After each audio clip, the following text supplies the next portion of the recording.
And so it begins. Our story begins with the joyful and much anticipated introduction of our Brit, Henry. Naturally, Henry, as a Brit, was full of joy to be stepping foot into a land ripe with the opportunity of forcefully taking whatever he dared to choose. The natives of the French-speaking town were less excited. With the grace and agility of a newborn hippopotamus, Henry slunk into the French-speaking school, his mind filled with ideas and plans. With a determined note in his stride, Henry strode towards the podium on which he would make his grand announcement of his wonderful plan. Exuberantly, Henry waved and bumbled around like an idiot, all the while exclaiming, "This school now teaches English, as is my right." The French inhabitants of the room, of course, had concerns. Though they knew that the Canadian Charter of Rights and Freedoms enforced the right for Henry to be taught in his own language, they could not comprehend how Henry intended to not only gather the funds to convert the school, but where Henry intended for the French students to go.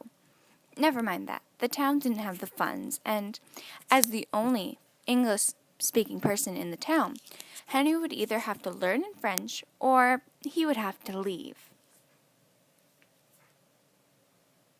Henry surprisingly understood. How could I have ever doubted him? Although arrogant, Henry would never be irrational enough as to leave just because of a change of plans. He was more tolerant than that. He was better than that.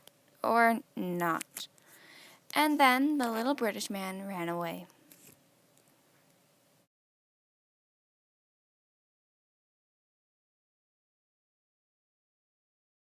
Henry felt sadness. This new land was nothing like he imagined.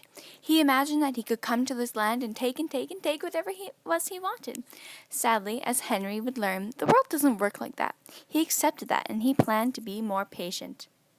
Henry, no. Henry, remember. Tolerance, Henry. Henry, stop it. Henry, as the narrator, I forbid this. So much for tolerance. And so, with a grand gesture, Henry continued with his plan of building a railway. He built and built and built until he reached a small inconvenience. First Nations. Promises were meant to be broken. That was what he thought. The Aboriginals had a different mindset. We, as the viewers, now get to watch a rare encounter between the disrespectful bush dwellers and the obviously superior white man with his tea and suspenders and other Britishly things. Appalled by the arrogance of the natives, Henry continued on with his plan. The First Nation informed the Brit about the fact that this land was guaranteed to them in the numbered treaties. Shocked by the fact that his people would dare make such a deal, Henry went into a rageful denial. Now pleading with the white man, the Aboriginal begged for her land. Henry denied the request. With his plan now complete, the Brit cackled with glee as he sent his first train on its way.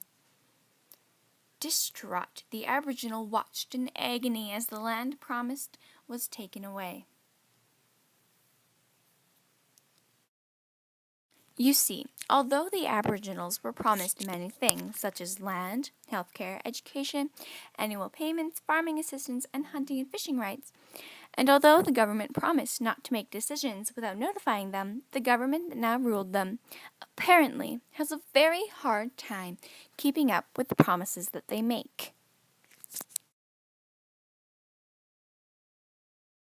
Many years later, a situation similar to the first one I showed you occurred.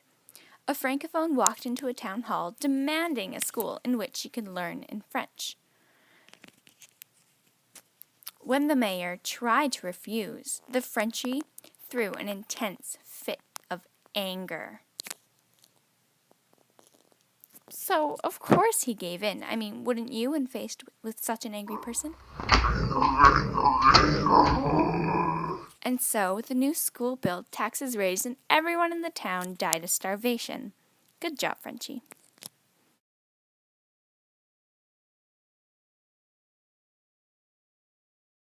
Disclaimer. Haley would just like to disclaim the fact that she does not agree with most of the points made in this video.